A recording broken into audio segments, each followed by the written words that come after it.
Hi guys, Pascal here and welcome back to my channel.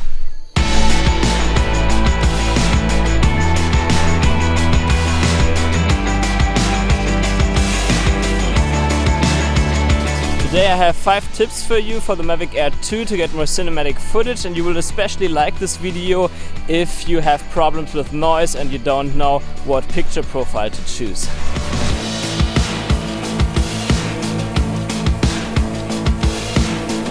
And yeah, the first tip that I have here is what picture profile you should shoot in most of the time, and that is clearly HDR to me, because HDR, as the name says, high dynamic range, gives you more dynamic range, and that's usually your target when you want to film cinematic stuff. You want to capture as much dynamic range as possible.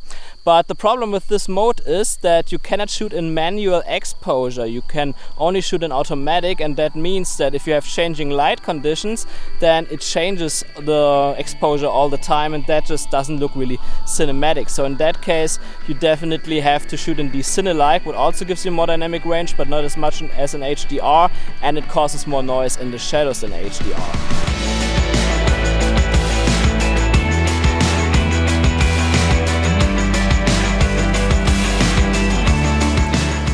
And the first tip directly leads us to the second tip, which is that you should not use ND filters in HDR mode, or at least not ND filters that are too strong, like ND64 or stuff like that. The reason for that is that the way how HDR works is a bit complicated with ND filters. So HDR basically creates one underexposed frame and then another overexposed frame, and then it combines them so that you get a lot of details in the shadows, but also a lot of details in the highlights. So now the problem is, let's say you use an ND filter to set your shutter speed to 1/50th of a second in Cinelike, what would be right, but then you switch to HDR, then it has to create one overexposed image to expose for the shadows, right? In order to do that, the drone has to ramp up the ISO, and ramping up the ISO means that you get more noise in the shadows. You don't want that, so in that case it's definitely better not to use ND filters, or use a weak ND filter like ND16, ND8 or something like that, but it won't really matter that much anymore.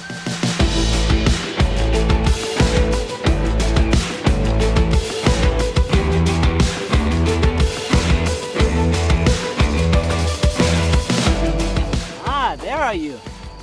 Let's come to the third tip. The third tip is for the Cinelike. If you shoot in Cinelike, then you want to make sure that you expose to the right to avoid noise in the shadows. So actually you don't really avoid noise, you still get some noise, but then you can easily remove that in post. So what it means is that you turn the histogram on, you just go into the menu and then you choose histogram there. How the histogram works is the right side of the histogram stands for the bright parts of your image, and the left side stands for the dark parts. So if you always expose more to the right, then it lifts your shadows a bit, so you get brighter shadows, what directly causes a bit less noise. And also when you color grade it later in post, you can just bring the midtones and the shadows a bit down, and then it also removes noise. So you basically, by shooting to the right, allow yourself to bring down the midtones and the shadows so that the noise hides in the dark, and then you don't see that anymore. And then when you upload it to YouTube, it gets hidden even more. The problem with this technique, of course, is that especially when you shoot into the sun and so on, or you have some brighter parts of your image, that you might clip them, that you might lose detail there, and it's overexposed, which is also not that good. So you really have to look also on your screen a bit. How does the image look? Is it too high exposed? Did you expose too far to the right? Or is it still in a usable level so that the highlights still look good? It's a bit complicated, a bit tricky sometimes. Sometimes you can't expose really much to the right. It really depends on the shot, but if you can, always do it. That makes it a lot easier to get rid of the noise on that drone, because that's really a problem.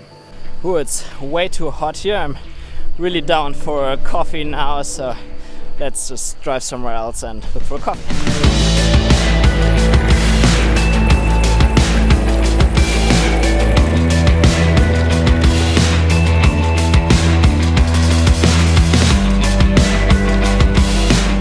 So just arrived at the cafe here, and my next tip is to use your frame rates intentionally. What do I mean by that? Well, the Mavic Air 2 has this new 4K 60 option, which is great to have, but I think many people will overuse that feature. The reason for that is that when you shoot in 60 FPS instead of 24 or 30, then it actually reduces the quality of your videos a little bit. It's not that it's visible straight out of the camera, but in some conditions it might make your color grading a bit harder, and especially if you film action shots or fast movements and so on, then it also retains less detail. So that's why it's actually not always good to film in 4K 60 FPS. So where you should use 4K 60 FPS is, for example, in sports, when you film some BMX or motocross or anything like that, then it's definitely cool, because especially if you get a bit closer to the action, then you can slow it down, and that's always a nice effect. But generally, like for example for the videos that I shoot most of the time, it doesn't really make sense to shoot 4K 60.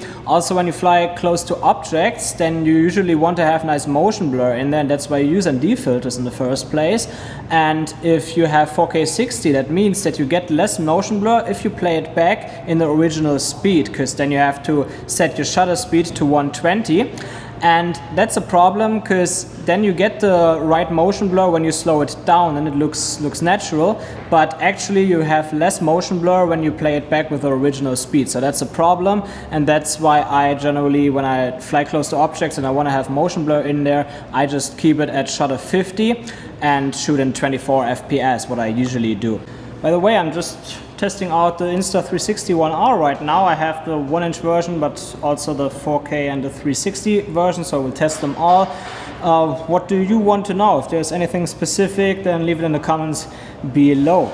I really enjoy this cafe here, like how they decorated it with all the colors and so on. It's just perfect, and it's actually why many people just shoot photos for Instagram and so on here every day.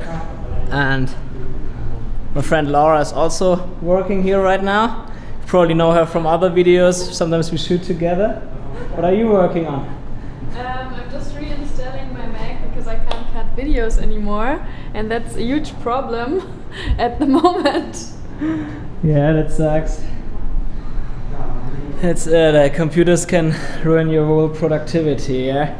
But talking about computer, the next tip is actually about video editing, and that's this FPV effect that you can insert in post when you edit your Mavic Air 2 footage. You can actually do that with every drone, but well, if you got the Mavic Air 2 now, you would probably like it. How you do it is basically that you go into your video editing app, just drag the clip into the timeline, and then you select the first frame of the clip, and you usually have an option where you can adjust the angle of the clip. I usually choose an angle between 5 and 10, and then you set a keyframe, and after that you go to the end of the clip, to the last frame, and you also set a keyframe there, and then you choose the same angle value but negative. So then you get this nice turning animation.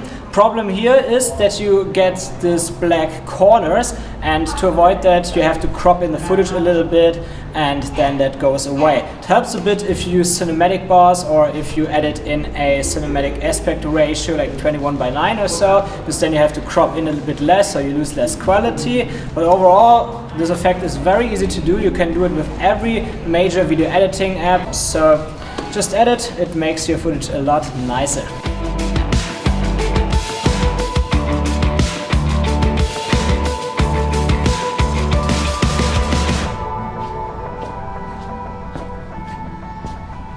I actually have one more thing for you guys. I recently created a LUT pack for the DJI Mavic Air 2, so that allows you to have a cinematic look with just a few clicks without having to learn all the color grading. There are actually 30 LUTs in that package, 15 for HDR and 15 for the Cinelike, so that helps you a lot to just get a nice look quick. If you're interested in that, you will find a link to that in the description below. Aside from that, also let me know please what you want to know more about on the DJI Mavic Air 2, so I can come up with more videos. Just leave it in the comments below, please. If you enjoyed this video, please leave me a thumbs up and also subscribe for upcoming videos. Peace.